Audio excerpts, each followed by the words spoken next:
राजस्थान की वीरान रेत में बसा एक पुराना गांव था, भानगढ़।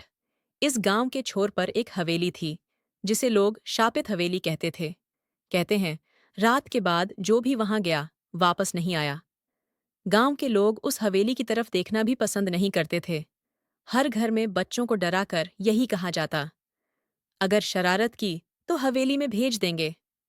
कहानी शुरू होती है तीन दोस्तों से, अमन, रोहित और प्रीति। तीनों कॉलेज में पढ़ते थे और भूत प्रेत की कहानियों में यकीन नहीं रखते थे। एक दिन उन्होंने गांव वालों की बातें सुनी और तय किया, इस बार की छुट्टियों में हम भानगढ़ की हवेली में रात बिताएंगे। देखते हैं क्या होता है। गांव के बुजुर्गों ने उन्हें बहुत समझाया, वो हवेली नहीं, मौत का दरवाजा है। लेकिन तीनों नहीं माने। रात के 11:45 तीनों दोस्तों ने टॉर्च, कैमरा और कुछ खाने का सामान लेकर हवेली में कदम रखा।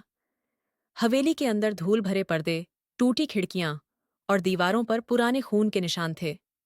माहौल अजीब तरीके से भारी और डरावना था। रात के 12:30 पर उन्होंने एक कमरे में डेरा जमाया और वीडियो रिकॉर्डिंग शुरू की। तभी रोहित को एक फुसफुसाहट सुनाई दी, मुझे यहां से निकालो। वह चौंका, पर बाकी ने मजाक समझा। अगले ही पल टॉर्च अपने आप बंद हो गई। मोबाइल की बैटरी एक साथ शून्य पर चली गई।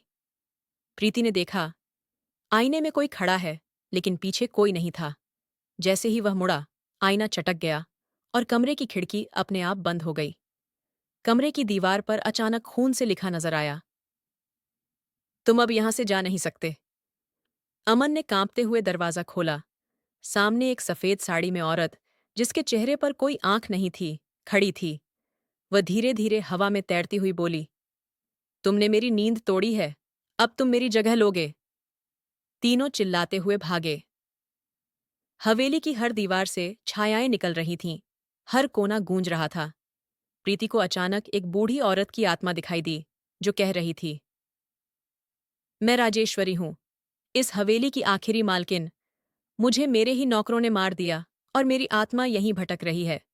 मेरे कमरे के नीचे मेरा कंकाल दफन है, उसे मंदिर में जलाओ, तभी ये हवेली शांत होगी। प्रीति ने यह बात अमन और रोहित को बताई। डरते हुए वे उस पुराने कमरे के नीचे पहुंचे, फर्श हटाया। वहां सचमुच हड्डियों का ढेर मिला। तीनों ने किसी तरह सुबह तक इंतजार किया, फिर कंकाल को गांव के मंदिर में लेकर गए और विधिपूर्वक अंतिम संस्कार किया। तीनों दोस्त सुरक्षित गांव लौटे। गांव वालों ने पहली बार हवेली की तरफ देखा, बिना डर के। अब हवेली खाली, शांत और उजाले में थी।